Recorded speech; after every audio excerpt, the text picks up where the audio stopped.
Hello and welcome everyone to our community empowerment training. It's Tuesday, the 9th of February, 2021. We are still in this crazy, surreal time in our life. I'm Sylvia Becker-Hill, your host, the founder of the Juicy Life Leader Academy and the Women's Empowerment School. And we are here together, a community, what I love to call of luminaries. You showing up here live or watching the replay. In my perception, you matter. You matter deeply because I believe you showing up here is already an expression of your leadership. You are committed to grow. You are committed to be the best person, the best leader you can be. And you probably long and have the dream to live your best life. And if all that is not the case, I believe you wouldn't be here, you wouldn't watch this. Investing time and now one of our favorite memes here, your engagement, your contribution, because we believe my information doesn't provide your transformation, your engagement does. So if you're live here or watching the replay, Linda already said this morning, she got a new journal just for our community empowerment trainings. And I so applaud you, Linda, for doing that, because I have that too for all my different courses or mentors or projects, so that everything is in one place and that you can refer back to it again and again, because we are here sharing with each other deep conversations and learning quite valuable, I'd like to call them golden nuggets. And it's just smart to capture them and also to use a journal for your own insight, for your own translation, because what comes through me comes through my filters, my beliefs, my style of thinking and personality, etc. So what I give you might land quite differently in your system, in your brain and heart. So it's so crucial that you write down the things in your words, in your language, how it lands and resonates with you, so that your journal becomes your unique personal how to be successful as a leader handbook, which is unique because it's written by you and it's for you. So thank you for showing up here today. Today is inspired by Linda, a question you innocently asked in our last week's training. And this is why the whole series is called Community Empowerment Training. You are the community, and showing up here live has the benefit that you can ask me personally questions, get direct answers, or sometimes micro coaching, and you shape the next following weeks of content, because I'm not wanting to provide things you're not interested in or don't relate to your life and where you are right now. So today we are talking about vision. And Linda, would you like to repeat your question from last week to set the tone? If I could remember it. Well, you want me to repeat it, how it landed in me, because it maybe how it landed in me is different from what you said. Okay. Right? So I remember you vividly, especially your beautiful body language using your arms, where the focus was not so much in your question on how do I create a vision, but more how do I protect it when all these voices come, the yay, but, and nay, and this. So in my words, it was about the protection. What do I do with the vision so that I don't lose it or talk myself out of it or get distracted and all these kind of things? Is that aligned? I think the main thing that you just said was that as I was thinking of this wonderful vision, all of the you can't do it, but what happens if all that kept coming in? I kept trying to push it out. Yeah, got it. Yeah. So then I understood how you meant to be understood. And I realized in preparing here today, as always, not always, but often, it will be a mini series, probably minimum next week as well, and maybe even 3. There's this German saying, everything good comes in 3, because I like to always go a step back to create the context and the foundation. And because we are meeting here regularly every week, I wanted to make sure you all understand there is an underlying agenda and structure of every meeting. And in case you're not aware of it, I will share briefly my screen. I will go into, let me see where I have it. Okay. Are you seeing on your screen the header Juicy Life Leader Academy presents Play Shops and Events 2021? Awesome. So on that page, if someone would be so kind to type it into the chat box, Sylvia Becker-Hill with the hyphen between beckerandhill.com/calendar, you find a calendar of all my free offerings. And you can look at it on your smartphone and desktop. I will switch the default mode. In the moment, the default mode is Pinboard, which is a bit like Pinterest and a bit chaotic. So I will switch it to Agenda. Agenda means you see chronologically what is going on and when.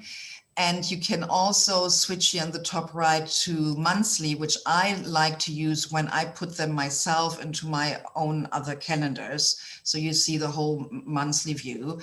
And a tip, just for practical reasons, there's an orange subscribe button. When you subscribe to it, it opens a little drop-down menu, and there you can choose, depending which online calendar you use, to merge my offers, my free training offers into your calendar so you never miss them. I highly recommend you do that. And I want to show you for today's training series, always on Tuesdays, the community empowerment training. So you see, I'm going back, all these tiles, independent how you look at them, monthly or agenda, when you look at them, they open up and explain a bit more. And here on the community empowerment trainings, which you always recognize, there's a detail of a painting I'm still working on, where you see in the eye, the whole globe, the world is in the focus of our attention. And love is here a piece of a crown. Love is the reigning force. And it's the painting I'm still working on, but this is the logo of all our Tuesday community empowerment trainings. And the agenda always is these 5 points: owning the challenge or problem we professionals, we leaders face. Today it's about vision and this whole attack of inner voices to our vision. Understanding the hidden issue. And that is a unique thing of me. And sometimes this morning I was wondering if I sometimes come across as too German, pointing out what people do wrong or what the patriarchy has taught us to do wrong. It's a bit playing the devil's advocate. And yet I believe if I don't teach you or show you how to unlearn what's in the way, if I would jump immediately into the answer you are seeking from me, it's a little bit, and now follow along a strong metaphor. Imagine I would have here on my left hand a pile of dog poo, and in my right hand, a nice bottle of whipped cream sprayer. If I would give you the white whipped cream, the nice answer, on top, spraying it on top of the dog poo, what happens? The dog poo stings through. So giving you the answer how to protect yourself from all these voices without going deeper and telling you first where these voices are coming from and how to avoid them in the first place, and what our blind spots are and false assumptions which are caused by outdated patriarchal paradigms causing the whole challenge, I would do you a disservice. And this is the pattern, the structure, which makes these Tuesday community empowerment trainings unique, which is just my specialty. I will always go with you into these hidden issues, blind spots, or what I call false assumptions, etc. And most of them in the context of our cultural paradigm, because this is just my thing. And then we discover together the unknown key or door or process. As you probably already know, I love processes. Last week we had the 7 layers of enrollment conversations leaders need to do daily. Today we will go through 5 blind spots regarding how we even create a vision. because before we can learn to protect it against all these attacking voices, I need you to understand where our blind spots are. And these are, I discovered 5, there potentially are more, and not everyone has all 5. But today we will go through the 5 hidden blind spots and how we even create a vision according to how we are taught inside the patriarchy. And then obviously we discuss how to see new choices and possibilities. And 5th was either happening in the same training or sometimes just time-wise in the following week, designing the path towards alignment, implementation, and embodiment. And step number 5 is sometimes so complex and long and deep that I also sometimes simply refer, sorry, I can't give you that here in an hour for free on Tuesdays. For that, you need to join a course or a play shop or workshop or the Juicy Life Leader Academy. But this agenda, which is explained under every event with this logo, which you see here in the list, happening every Tuesday, and you can also see it on a calendar, is explained here. Any questions from anyone about that kind of standard background? I wanted to make sure that this is clear. Clear? Very, very nice. Very, very nice. Okay, awesome. Klar. This is today now the focus. What do we not know where we don't know? Yeah, blind spots. Let me define blind spot. A blind spot is where we don't know that we don't know. And blind spots is, please don't hear it judgmental that this is something you did wrong or bad. It's how we are constructed. My brain, every human brain, has, for all our senses are the channels where we get input data from the external world. And a bit like driving a car, you can't drive a car without somewhere a bit of blind spots. Yes, as more modern the car, as more magnificent mirrors you have, and the blind spots are getting smaller and smaller. An old-timer car from the 60s has more blind spots than now a super modern car, and you have maybe now hidden cameras like an airplane. I love when I fly, the view with the camera below the airplane where you can look down. But still, even with a ton of new mirrors, we still have blind spots. The same if I had from my scrambled eggs from breakfast a bit sticking here on my necklace. I right now see here in Zoom my bra is sticking out, but I could not see that my bra strap was visible, even trying, because my neck, my chin wouldn't allow me to see it. So I have a blind spot. But thanks here, the reflection of Zoom showed me, oh, my bra strap is showing. So we all have blind spots. This is nothing horrible or bad. It's just a biological reality. And I consider it part of my job as your empowerment mentor to point out the blind spots where we don't know that we don't know. I will not go into definitions of patriarchy or non-patriarchy because we talked about that a lot in recent weeks. For those here new watching this video here, this in a replay, please go back to the one before it. And there we talk about the patriarchy. Just for simplicity, consider the patriarchy simply the name of our current cultural environment in which we all were brought up and in which all we went through school system. It's a current culture fabric which influences everything, how we think, feel, and act, just to make it simple. So there are 5 categories how we are taught how to create a vision in the first place.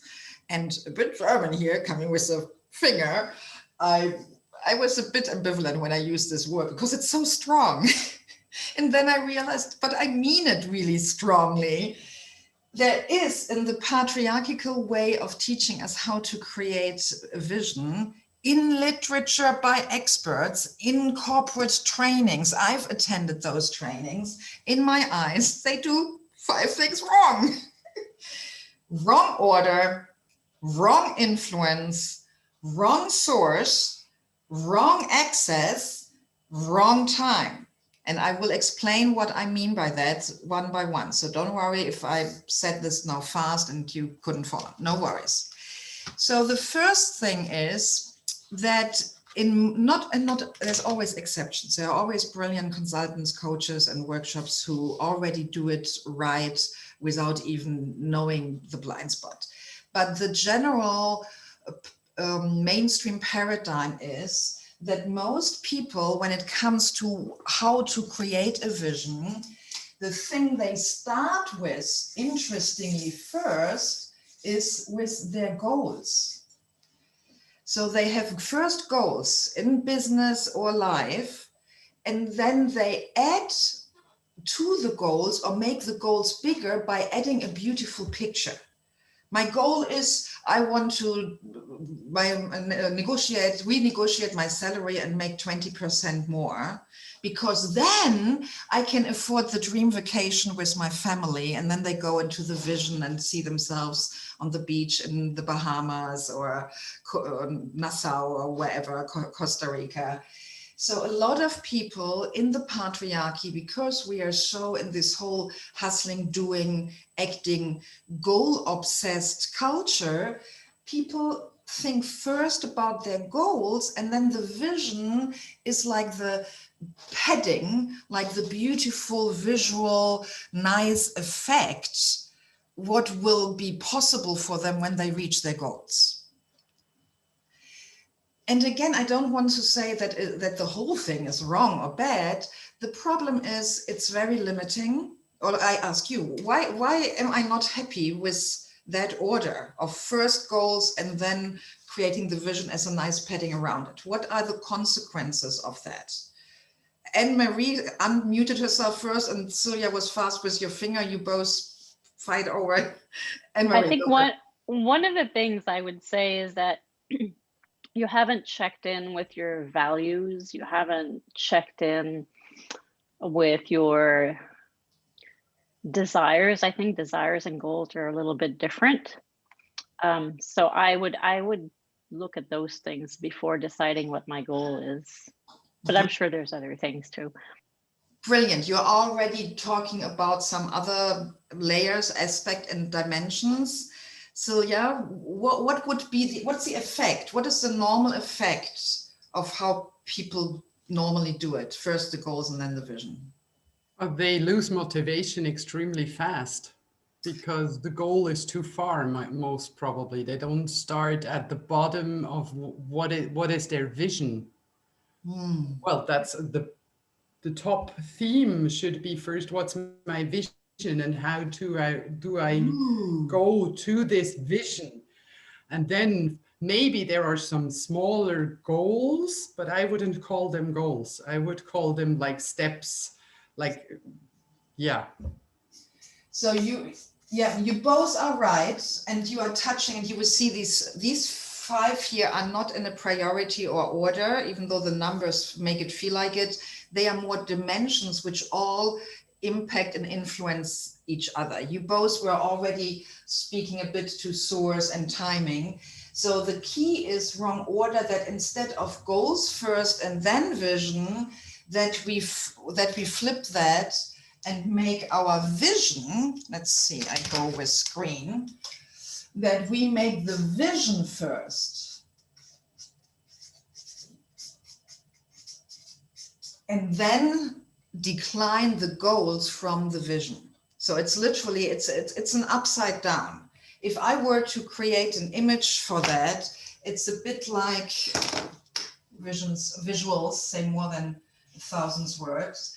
So a vision, a lot of people have the symbol is something gorgeous on the horizon, you know, like the sun towards which we walk, right? This is the vision. And in the patriarchal paradigm, by creating the goals first, the goals are carrying, and by that, defining the vision. And for me, and you will see at the end, when we do that, the vision becomes smaller than it would be possible. There is the danger, what Anne-Marie was referring to, a lack of alignment. And that lack of alignment leads then, what Silja mentioned, to a lack of motivation and to sustainability. If someone could write that in the chat box, this would be cool. So goals first before vision leads to a lack of size, a lack of alignment, a lack of motivation, and a lack of sustainability. And these are the four big negative aspects of the wrong order. So ideally, non-patriarchal way of creating your vision, you do the vision first, and then you declinate your goals second. So the four things were a lack of scope, alignment, motivation, and sustainability? Yes. Okay, just Yes. want to make sure I had it right before I... Yes, scope, alignment, motivation, sustainability. Perfect. Okay, good. Before I press the return button, I want to make sure I had it right. You did.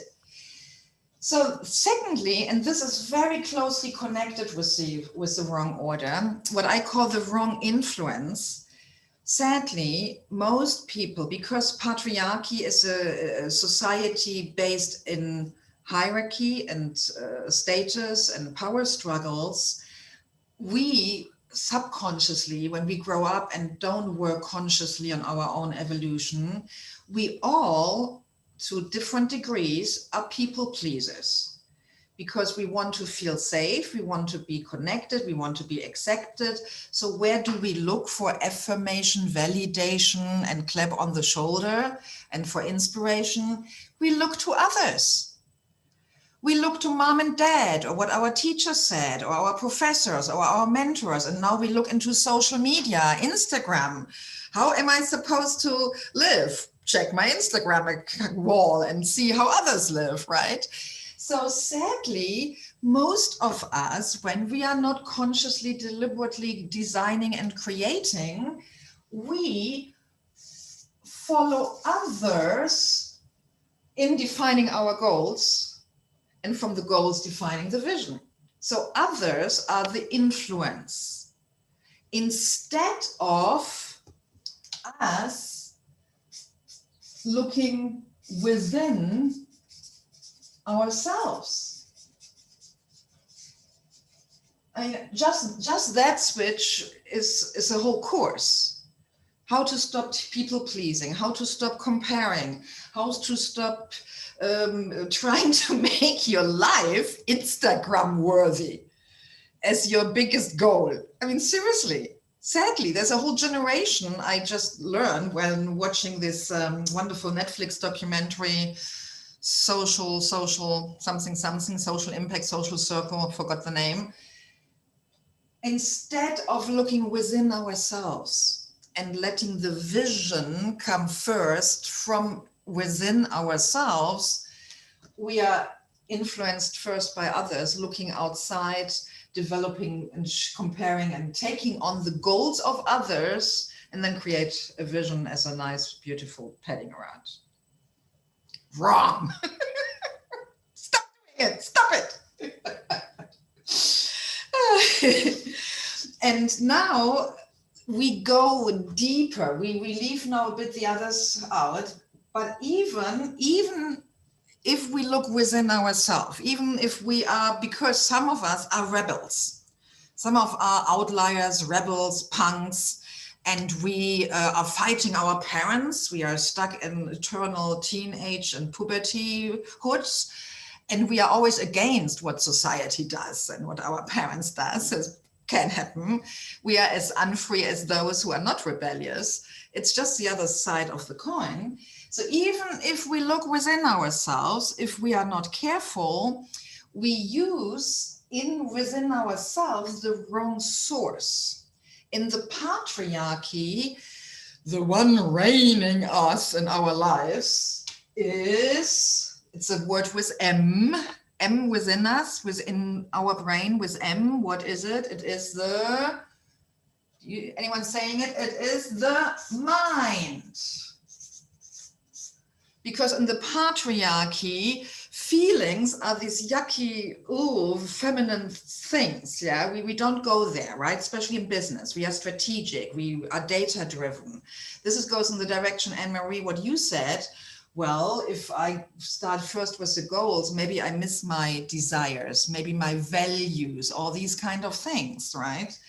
So in the patriarchy, we are, I'm not apologizing, it's a bit of a, swear word, but we are trained to be mind fuckers.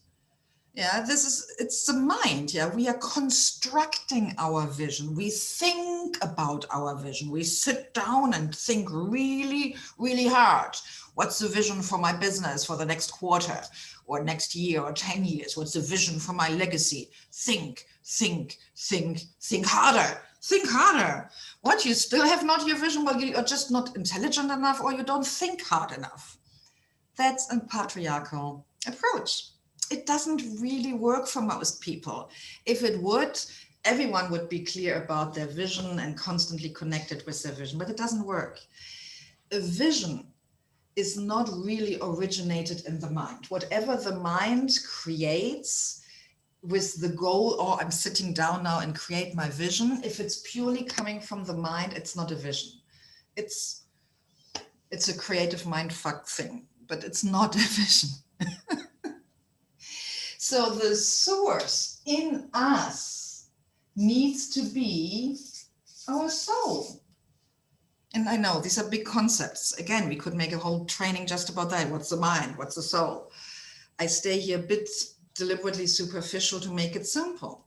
And the soul, and this depends on your paradigm, if you have a spiritual context or a religious context, soul is for different people something different. But I hope you know that your soul is bigger than your mind. Your soul is connected with your values, your desires, your dreams.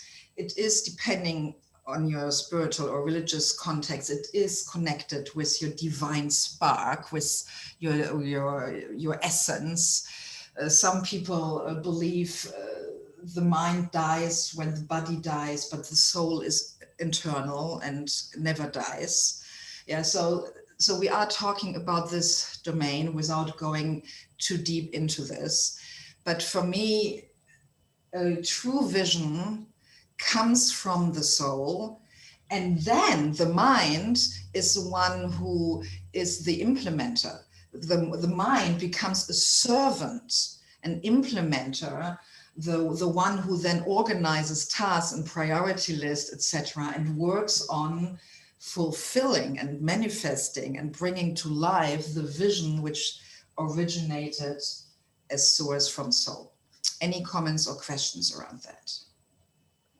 It sounds like what you're talking about, the mind, the word should came to my spirit, like, oh, I should do this, I should do that. Yes. I would associate that with the mind. Very good. And that already goes into Linda's questions about all these voices and how to protect ourselves from these voices. If you are living here in the patriarchal blue side, where you use your mind to build a vision, and then you look to others to see what goals others create, the should is always a societal should, which we integrated. It is what everyone else is doing. I look into the world, I see on Instagram how my life should look like, and boom, now I have this list of shoulds, which I integrate, I internalize the shoulds. And now this is one of the voices. Suddenly I have a should voice. I have maybe a nice soul developed vision, but now the should comes. Well, what? You want to downsize and work less and live with less, but look into the world. Your neighbors have 3 new cars and they have 5 bedrooms, and you want to move into a tiny house. There's something wrong with you. You should, at growing age, have more material stuff accumulated, not less. I make it up here, yeah, blah, blah, blah. So your intuition, your soul telling you, Anne-Marie, well, maybe there are the shoulds. Absolutely. The shoulds live in the mind and are the internalized interpretations and results from us looking towards others to see what goals should we pursue in order to be successful in the definition of the patriarchy, which means more. From last week, who remembers the 3 foundational goals of the patriarchy? They all 3 start with more. Test, test. Who was here last week and or watched the replay? Linda, yes. What are the 3? No? More money, more status, more power. That's a foundational definition of success in the patriarchy. More status, money, power. Status, money, power. I remembered the money part. Yeah. Status, we could almost guess them if we thought about it, really. Status, money, power, right? Yeah. So, and the shoulds are all connected with that. So as soon you have a vision which contradicts these 3 measurements, Linda, the voice kicks in. If we follow a vision which is not aligned with society's more money, status, and power, the alarm bells go off. But shouldn't you ask for more money? Shouldn't you increase your impact and your team and grow, blah, blah, blah, blah, blah. Right. So, yeah. Sylvia, okay, I'm working on, because we're having a board meeting tonight for the League of Women Voters, and a should has been coming into my mind for months now. Okay. And just because you said that, I thought maybe I should be more involved in politics, in the league, in healthcare, in making things happen. And I should. Because if everybody just says, hey, somebody else will take care of it, what happens to our country? So I'd like to just say, I'm so tired. I'm so tired. I can't, do you know what I mean? It's emotionally hard. It's very stressful. So thank you, first of all, for being willing here to become personal, because when we become personal, it becomes more real and tangible and, interestingly, more universal for all of us. So thank you, Linda. What I hear, and I'm not sure if I can solve it completely here in this kind of setting. What I hear is there are different conflicts crashing, colliding in you. Yeah. With the should, there is a should which is societal, where we internalize something society tells us, but there's also sometimes a should which we developed because we don't know any other way how to motivate ourselves. We sometimes have a gut feeling or a heart desire. I have one hand, I can't show it on my belly, one on my heart. Sometimes even a gut impulse or a heart desire in us, which wants to spark a motivation towards something, for example, more political engagement, gets then in our mind verbalized as a should, simply because this is how we are habitually trained how to motivate ourselves. In the patriarchy, and this is a bit of a different topic, it's how do we motivate ourselves and others? It's with stick or carrot. And the stick is should, it's a kicking. So we use sometimes the should in ourselves, even for gut or heart impulses and desires. So I sense in you that the should, I should be more involved, I hear is not, it's my intuition, my feeling, my sense I'm getting. It's not a societal one, but one of those own shoulds, because you don't know any other way how to motivate yourself, because, and there's the other layer of, or the other dimension of misalignment, there's an exhaustion. You have a full plate, you do already so much, and now you have an impulse and a desire to do even more, and that creates a friction in you. And that is now, and I'm giving you now just pointers, this is the topic of priorities and making space for the new gut or heart. And you have to tell me where you sense it coming from. When we have an impulse to change something in our life. I have that in the moment radically regarding health and fitness and rhythms in my life.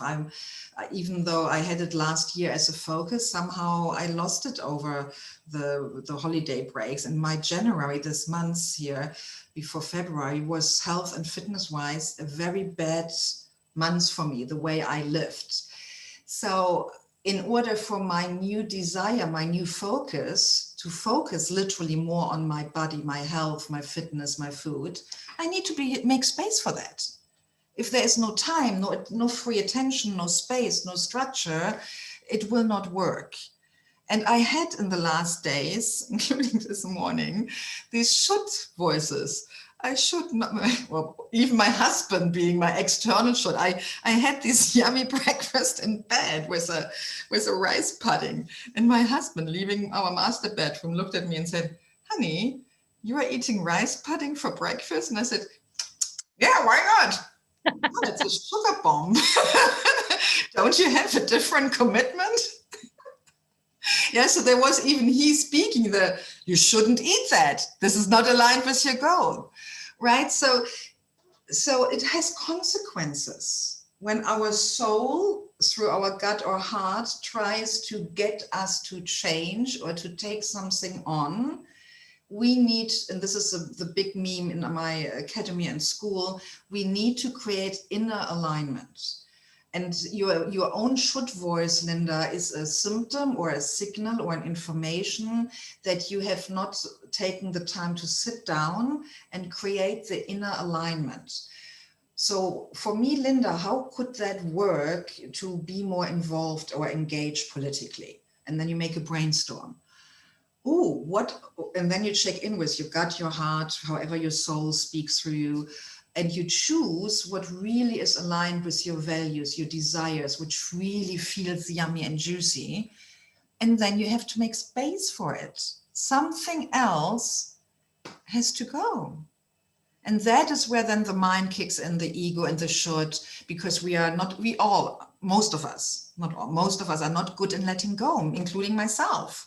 I have some really beloved unhealthy habits like snacking when I watch TV, and I love sugary stuff and bread. Oh my gosh, over the weekend I went to an amazing health farmers superstore where they have these European artisan bread. Oh my God, I could live off bread. I could too.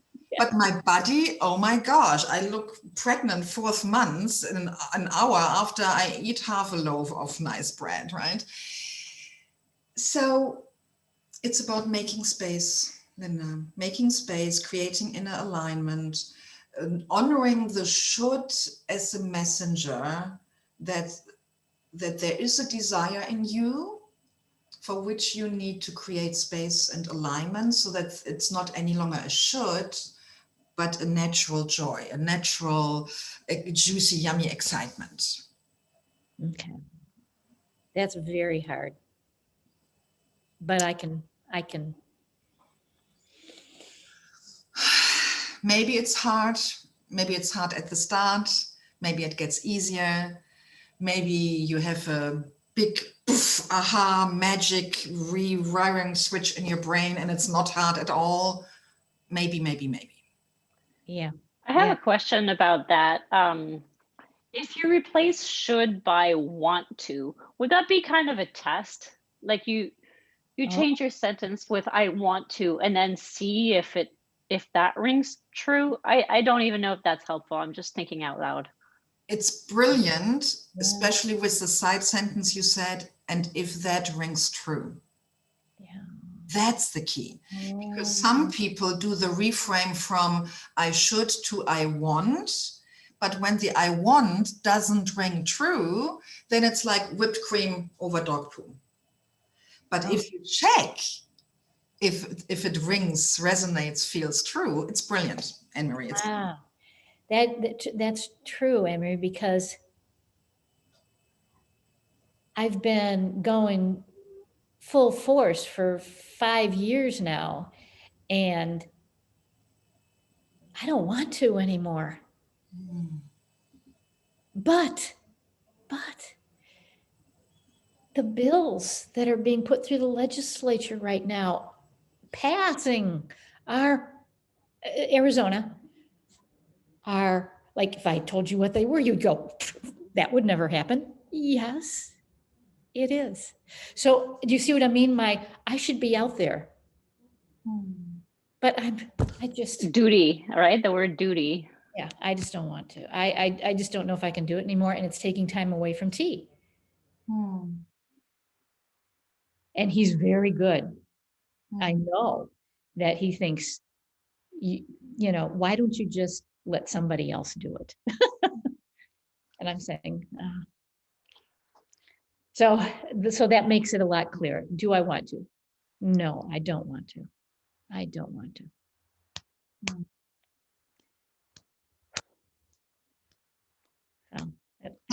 Thank you, Anne-Marie. That was a Thank you. Yes, thank you, Anne-Marie, and thank you so much, Sylvia. I'm going to re-listen to the whole thing, but especially this part, because my brain was going like this as you were talking, trying to. And maybe that the dutiful part of you might whisper in your ear, maybe small things that you could do, you know, write to your representative. It's a finite thing. It might satisfy your duty desire and not be this huge commitment. Yeah. Just small, Yes. small bite size. That is totally possible.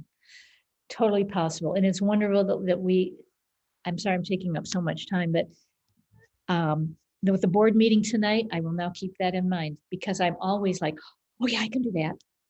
Oh, I can leave that. I can do that. I'm not going to do that. I'm going to sit back and. Beautiful. And you never need to apologize here. This is for all of you. When you have the courage to become personal and ask here for a bit of micro coaching, it's super valuable, because you make what I'm teaching tangible and real for everyone. And as unique we struggle with universal themes everyone can relate to. The surface might look different, the circumstances, but the inner struggle, the underlying pattern is human, and with that universal. So thank you, Linda. Your example served all of us. So you never need to apologize.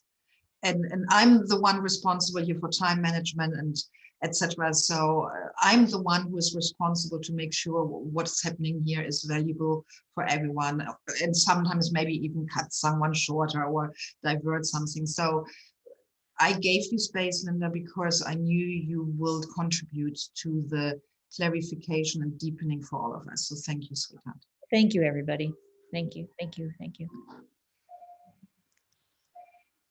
Yeah, and I had the thought about the simple and small things what Anne-Marie talked to, and there was one other thought connected with that. I'm trying to catch it in my brain. What was it? Small, small, small, making it small.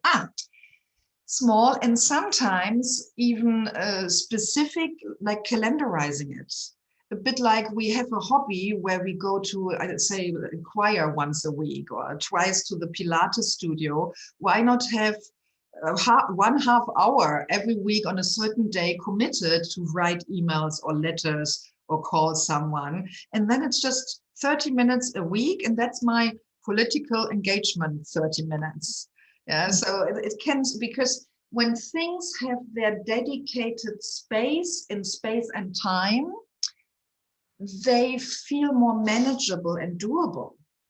So the abstract, I should be more politically engaged in an abstract way, suddenly becomes this nebulous, huge thing in our brain, which feels overwhelming because it has no shape, it has no form. But suddenly it's in my calendar, and it's every Thursday from 4 p.m. to 5 p.m. in my local time zone. And I do then my outreach before the politicians leave their office. It's a 30-minute or 60-minute thing, like watching my favorite TV show once a week, or going to the choir training or Pilates or whatever. Mm-hmm. And suddenly the nebulous, overwhelming thing is defined and doable and manageable. Defined. Okay. And And that's that goes and it's that goes back to what you were saying earlier of making space for the important things, right? say it again. I didn't hear two words. I said that ties back into what you were saying earlier about making space. Yes. You know, you have something that's important to you, you need to make space for it. And it doesn't have to be a big space, it can be a manageable space. Yeah, exactly. And making space has the aspect of releasing some others, cleaning up the space to make space, and then defining the space. So it's not this, oh my gosh, hovering in my energetic space every day as a guilt cloud. This is for me. When I don't schedule things and give them a defined space, they are suddenly this guilt cloud, which you call the should. Oh, I should be. I should work out more. Yes. Cloud hanging over me. So today I'm scheduled. I'm going to my Pilates class, and it's 50 minutes plus driving, 20 minutes back and forth, but it's defined and not hanging over me as this big guilt cloud the whole day. So yes, making space is releasing things which don't serve you and defining what you want to do specifically. Okay, awesome. Back to our blind spots, how we all are trained to create a vision which is not serving us in a long-term sustainable perspective. Nearly everything what the patriarchy teaches us works short-term. Otherwise, it wouldn't be so successful for 7,000 years. And otherwise, it wouldn't be so hard to change it. Short-term, nearly all patriarchal strategies work short-term, but not long-term. So, number 4, wrong access. We are literally going deeper and deeper in the process. We started with the big ones, goals and other people. Then we went into ourselves, from mind to soul. And now we go even a bit more specific in the patriarchy through our education system, the way we are taught to learn, the way we are taught to access information. Our left brain, and to be more precise, the left hemisphere of the brain is overly trained. And so most people try, and this comes here a bit like with the mind, we try to think our vision. We try to construct it like an engineer. And yet, because the vision is originated, sourced from soul, we need, and this is literally a relearning of how to learn and how to access our intuition, our emotions, our subconscious mind. We have to relearn and retrain our right brain hemisphere. This is why I'm so excited that I became an artist last year and an intentional creativity teacher, because I use all these right brain tools and bring that into all my academy and school and trainings, because the left brain of all of us is already super big. The left brain, yes, sure, if you want to raise your brilliance as an engineer, as a mathematics teacher, etc., there's beauty in training your intellectual intelligence. But as a culture, as people, we don't need more of that. We need retraining the right brain so that we have a balanced approach, and especially for visions. Images come from the subconscious mind. When we dream, dreams are mainly produced by the right brain hemisphere. So we have to use as access point to get into vision, ideally both. We start in the right brain, and then when it comes to translating the vision into then the actionable, tangible, real world process, it's a bit like you have a spark, an idea, and then and I changed my painting today to the vision one, but the one from previous weeks, or where you see the little icon for all our community empowerment training. This is a huge painting, 60 by 48 inches. It's called by Context, where while I paint, I envision my Juicy Life Leader Academy. I envision my beloved clients. I'm envisioning my students, and I emotionally, from my soul, my subconscious mind, nurture my right brain working on my vision for this whole thing. And then I sit down at my desk, going from my art studio where I make this right brain vision process. And then I go back into my home office at my desk, PC, sit down, and then with my left brain create Google Slides, processes, go into my online platform and work technically. So we need both brains and both brain hemispheres, but the blind spot in the patriarchy is it's mainly left brain, and it starts in the left brain. We have to start in the right brain and then utilize the left brain for the implementation and translation. Any questions, comments to that? Okay. The fifth one is a bit philosophical, but I mean it practically. When people, that sounded weird. When we all, being trained in the patriarchy, look for information, sparks, inspiration to nurture a vision, when we start a new business or a new career, or we sit down with our teams, yeah, especially with corporate teams, when there is a new client and the challenge is somehow different, and so they need to come up with a new vision for the project with a new client, where do we look for information, for spark, for inspiration, for data? Where do we look when it comes to time? It's so simple. I know I'm not good in asking for it because it's so obvious and simple that I don't know how to properly ask. I don't know, the clock. I'm not sure if I understand your question. Exactly. It's my fault. I apologize. I'm not sure how to ask for it properly. I tell you, especially with teams and corporate, because they even say it out loud. They say, well, the way we dealt with that kind of contract or project in the past is blah, blah, blah. So the time we look for information and data and sparks for the new vision is we literally turn around and we look backwards. We look into the past. We have a new client, a new challenge. How do we deal with it? Well, let's see how we did it the last 20 years or 30 years. And when I, as an external change management agent, come into corporations, I sometimes hear when I offer a new strategy or try to spark something, I hear people saying literally, this is not how we did it. This is not how we are supposed to do it. This is not how it worked here for over 80 years. Yeah. I got hired last fall for my first corporate intentional creativity facilitation by a German corporation. I don't want to give away who it is, so let me change the number slightly, which is over 140 years old. So a really old German established, amazing history. But the longer the history of a company is more, I call it the backpack you have of your past experiences. And HR had invited me to shake them up a bit and let go of parts of the backpack.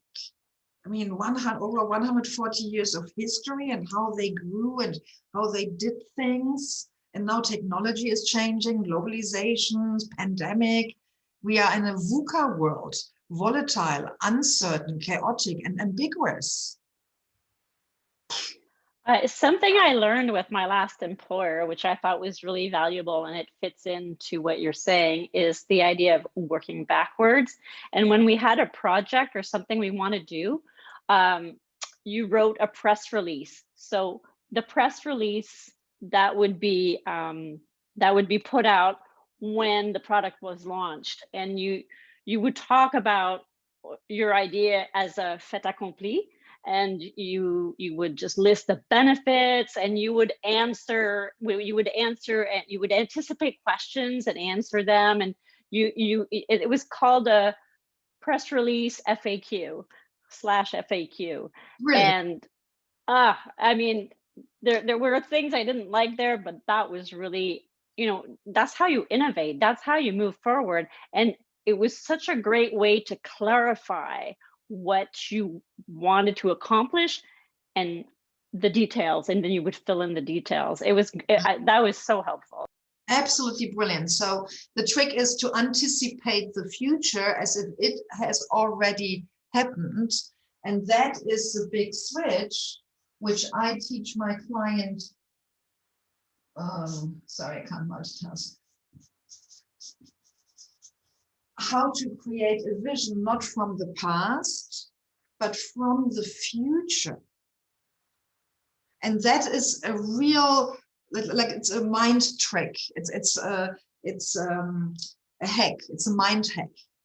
Instead of looking to the past, which we know, which the ego likes to do because it feels safe, we jump into the future. And what you just described, Anne-Marie, is a beautiful, brilliant example of that trick. You jump into a far away future, and then you turn back and look to the future where what you want to envision and create has happened. Because what you described, the press release with the benefits, is written after whatever the project is manifested. So it's a future two, I call it future two, looking back to future one, which is what you want to create. And that is non-patriarchal envisioning when it comes to time. Can you see that all the dimensions, these 5 blind spots, are working in either negative way, reinforcing each other, or in the productive, non-patriarchal way, also reinforce each other? When you make your vision first, and this goes a bit into answering your question, Linda, from the very start or last week, when you start with the vision first, you are more protected from voices who look for goals and for others. So when you focus here, this all combined protects you from these other voices even showing up. And nevertheless, there are a few more attackers, enemies, and voices, which I will talk next week about. But for now, any final comments, questions? Does it make sense or not? Where would you like to go deeper? As you know, I'm creating the content here through the conversations with you. It makes it clear, so much clearer. When you say a vision, now instead of going down the patriarchal side, if you go down the non-patriarchal side, it feels like it flows. It's more expansive, isn't it? It's more expansive. It doesn't have the roadblocks. Beautiful. I write those words down. Flow, expansive. I love that you both said expansive, which is a different word than the growth or more mindset of the patriarchy. Expansive goes, it's the other dimensions are touched by that word. I love it. I love it. Sylvia, my dear, any final words? Yeah, well, just the final word is that just yesterday, my husband made a note on my energy level, which has, I think it went up like this since I see, feel, and live my vision. So it's really, I do know that Tuesday and Wednesday when I work for the other company, my energy level does go a little bit down, not as much as it used to, but since I really have the vision always as visualized and also feeling it inside me, that's where I want to go, my energy level tripled, quadrupled. It's just different than it has been in the past. Beautiful. So yes. And now I'm just doing all those little steps, those goals to reach my vision. And I have one little thing. It doesn't matter if I really reach the vision. It's the journey to the vision that fulfills me. Beautiful. That's part of this whole switch from patriarchal to non-patriarchal. the satisfaction, the patriarchy is making the tick when the goal is reached, when the manifestation is done, and the journey is sadly often, not for all, but often perceived as a nasty, effortful struggle and hustling. Whereas here, yes, the vision guides you, but even if you miss it, isn't that the beautiful saying, shoot for the moon, even if you miss it, you land among the stars, right?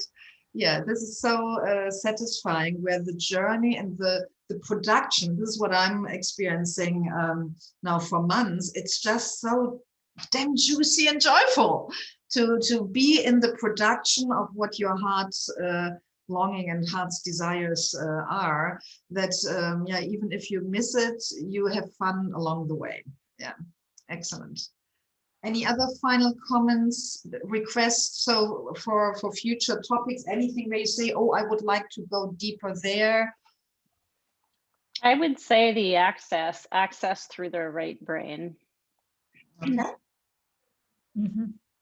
That popped out for me. Yeah, so can you formulate a question or a request a bit more? What? I mean, you've taught us different ways of doing that before, you know, through the intentional art and things like that. Are there other ways or to access that right brain to develop the vision? Okay, awesome. So that means we have for next week part 2 of this, where I want to give you a bit more. We literally talk about the voices.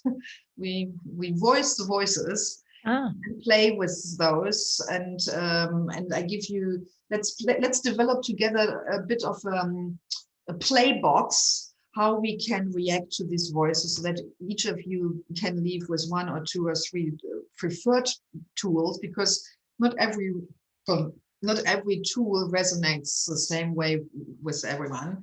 So the goal for next week is to create your unique toolbox, how to manage the voices. And my intuition tells me we will do that with the right brain methodology next week. So a bit of less me talking and you more doing. So definitely have next week a white paper, 2-3 pages at hand, blank paper, and a few markers, by the way, without making here marketing for a specific brand.